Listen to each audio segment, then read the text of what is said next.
Lakers Nation, what is going on, guys? So, good morning. If you guys know who I am, my real name is Sheriff Fields, and I'm back. It's Miss 81.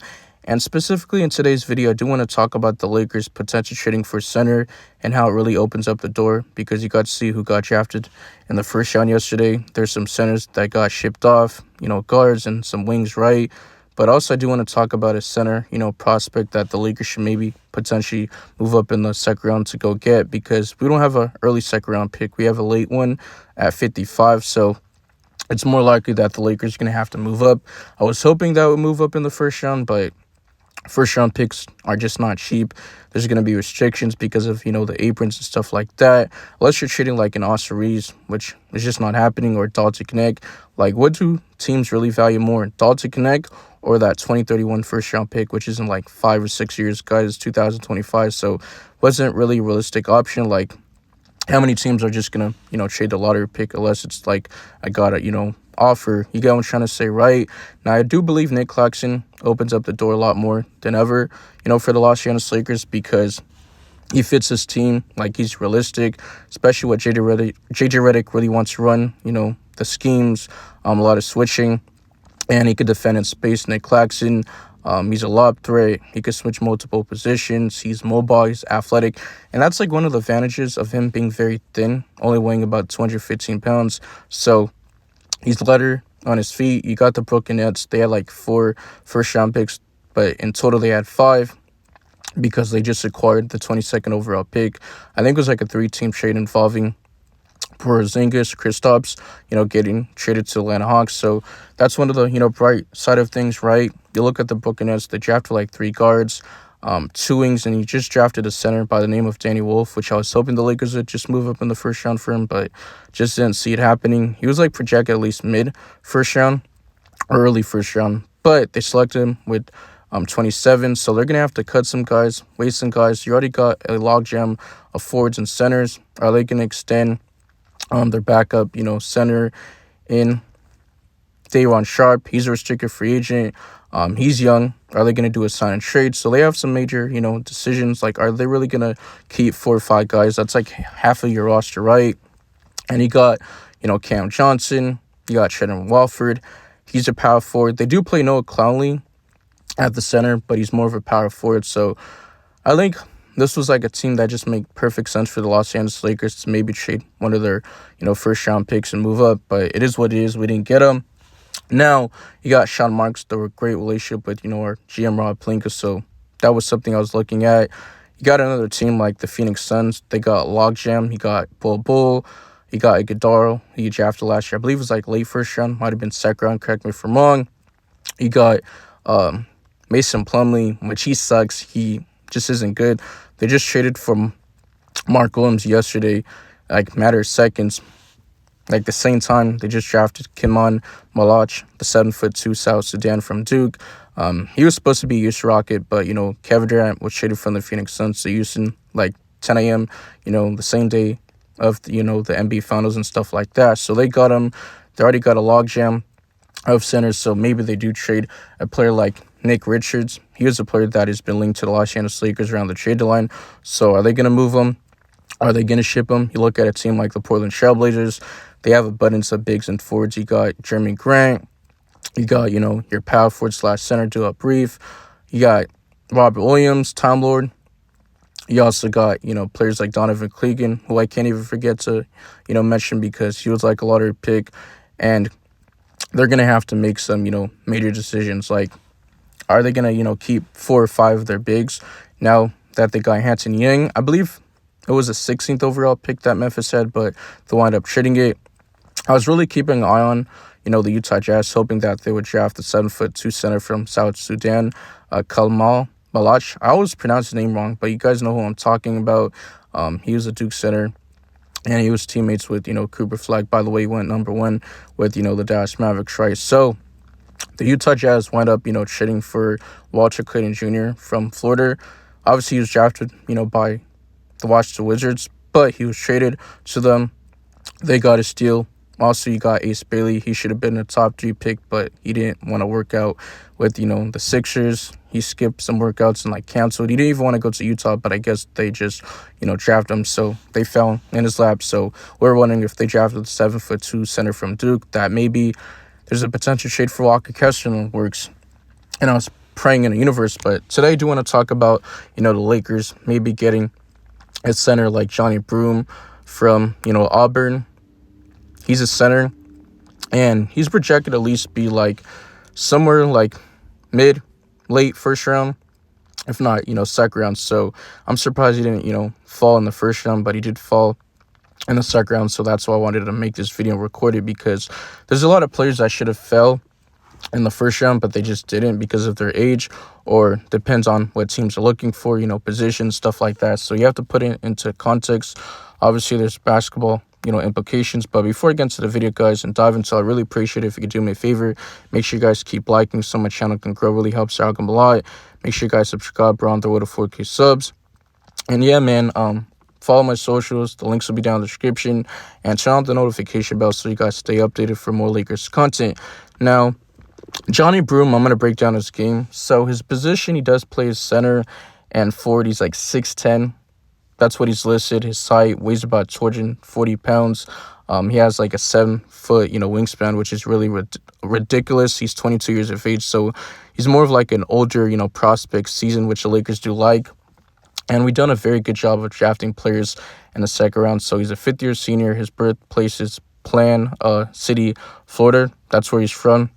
And he played his first 2 seasons at Morehead State and then transferred over to Auburn Tigers his junior year in 2022-23 college season. But he did play 3 seasons in total for Auburn, and pretty much he was an All-American. In 2024-25 year, he averaged around 18.6 points per game, shot 51% from the field, 10.8 rebounds, 2.9 assists, 2.1 blocks, 0.9 steals, and shot 27.8% from the three-point line, which is god-awful. Needs to work on his three-point shot, but he's not a great three-point shooter. Did shoot terrible from the free throw line, 58.7%. Not a great free throw shooter at all. 36 games played. There were 35 starts. Did play around 30.3 minutes a night. Now I'm going to start with the strengths and then the weaknesses next. But starting with the strengths, Johni Broome, he's an elite, rebounder and a reliable interior scorer. With force, he's dominant. He's mobile. It's not like he's the most athletic, but he's pretty athletic. Above athlete. He just really needs to improve his post game and extend his shooting range. But he does have strong post-up skills, impressive passing ability for a big man, and a non-stop motor, and really has a solid shot blocking instinct. So he's a force. He's a wrecking ball, and he just brings that motor defensive impact. He can switch in certain situations. Has high basketball IQ. And shows developing stretch big potential with flashes of three-point shot and mid-range shooting. Now, the weaknesses, he does need to improve his vertical explosiveness, top-end speed and perimeter, defense, as he struggles with closeouts and switching into, quicker players, more athletic. His bully ball style may not, fully translate to the NBA level, but he's been inconsistent, especially around the rim. His touch, he's a streaky shooter with an awkward, release. His jump shot tends to foul, rotates late on, help defense, and may be seen as a tweener with, limited upside due to his age. So I did see a Twitter report. It was coming from Jonathan Cavani's a draft expert, and it was Draft Express on, his account. So it said best players available remaining, and Johni Broome was the 10th, best player in the boards. So the Lakers have, late first round. Not late first round. Late second round, I meant to say, right? So Johni Broome, I'm looking at the mock drafts. He's currently being mocked to go to the second round of the 2025 NBA draft, class, to teams like the Minnesota Timberwolves at pick 31. The Charlotte Hornets, they got 33rd. The Philadelphia 76ers have 35. The Detroit Pistons, he's being mocked at 37. The San Antonio Spurs at 38. Hopefully the Lakers can make a trade for, 38. I would love that. You already drafted Dylan Harper. You got, Carter, Bryant from the University of Arizona. He's supposed to be a very good defender. He's 6'7", I believe, 6'8". He's 18, 19 years of age. So he's a raw prospect. He's young. He's athletic. And then you got the Golden State Warriors being mocked at 41 and the OKC Thunder at 44. So Lakers fans, NBA fans, general, you guys let me know in the comment section. How do you guys feel about, Johni Broome? Would you guys select him? Or would you go rather with like a Maxime Reinhard? He was supposed to be like a first-round pick, but he fell in the second round. He hasn't been selected yet. He's available. You got Amari Williams from, Kentucky. You got Roko Zariski from Australia. So there's some, options. Maybe the Lakers do draft a center, or they do get an undrafted, free agent. The Lakers have done a very good job of drafting, especially in the second round, or finding, hidden gems or diamond or roughs. For example, Alex Caruso, Austin Reeves, drafting guys like Avita Zubac at 32 before. So I do trust the scouting department. Obviously, they just draft, Wing and Max Christie a couple years ago at 35. So I do trust our front office to take their time and do their due diligence. But at the end of the day, the Lakers are going to pick who they get. I'm hoping that it's a center. Like, if they draft a guard, I'm going to be very, upset, because I'd seen some mock drafts, Mark Sears being mocked at the Lakers. You got Tamir Bates. But if we can get like a RJ Lewis, he's like 6'7", 6'8" wing. If we don't get a center, then I don't mind him. Or like a Eric, Dixon, but he's best as a small ball, 4, small ball 5, whatever you want to call him. He's like another Rui Hachimura, just bigger. Not really, the most athletic, but he did play for Villanova. So there's obviously some options. You got Ryan Colabronner from, Creighton. So I'm looking at the center, and the Lakers, they have a chance to get somebody. Obviously, it's a 55th overall pick. Like, let's be honest, most of these guys are going to be in and out of the league, if not 1 or 2 years. But you're hoping and banking on this player to come in, make an impact right away. But most of the time, they're not going to be on the bench. They're not going to get any playing time unless it's garbage minutes, unless it's like a blowout, 1 minute left, or they're playing in the South Lakers, the G League, Phillies. So they're going to see them in the Summer League. And also, the Lakers, they're probably going to trade for a starting level center like Nick Claxton. Do they go after Walker Kessler? I think they're going to keep him, more likely than not. I mean, he's on the trade market back up, but the 2 first-round picks is a problem. And Danny Ainge, like, he still won't come off the 2 first-round picks. It's coming down to the price and, like, what it costs, right? So, regardless, the Lakers are going to probably have to overpay for center. And let's just be honest, guys. Whoever the Lakers draft at the center position, or the trade for center in the market, or backup center, Luka's is going to just feed family. He's going to make any center just look good. For example, Derek Lively, he was drafted like a year ago, whatever the case may be, by OKC. But obviously, Dallas traded for him, and he only played 1 season for Duke. So that's a good example of him. He even make Janet Gafford look good. So I do trust, Luka Doncic. He likes to kind of dribble, drive, penetration, get in the teeth of the defense, have, the defense collapse and just throw, the alley-oop. Right is where's LeBron James. He likes to kind of put his head down, drive downhill and attack, bully ball, and just, stretch it out to the, the shooters. You get what I'm trying to say? But yeah, man, that's all I got for today's video. I thought this really, opens up the door, especially for the Lakers shooting for center, or getting like a Nick Claxton, Walker Kessler, maybe a DeAndre Ayton. He's making around $30 million. I'd probably stay away from him. Not really the biggest fan of him. I think he's soft. Maybe do go get Rob Williams, Time Lord, but he's injury prone. He's building to the Lakers.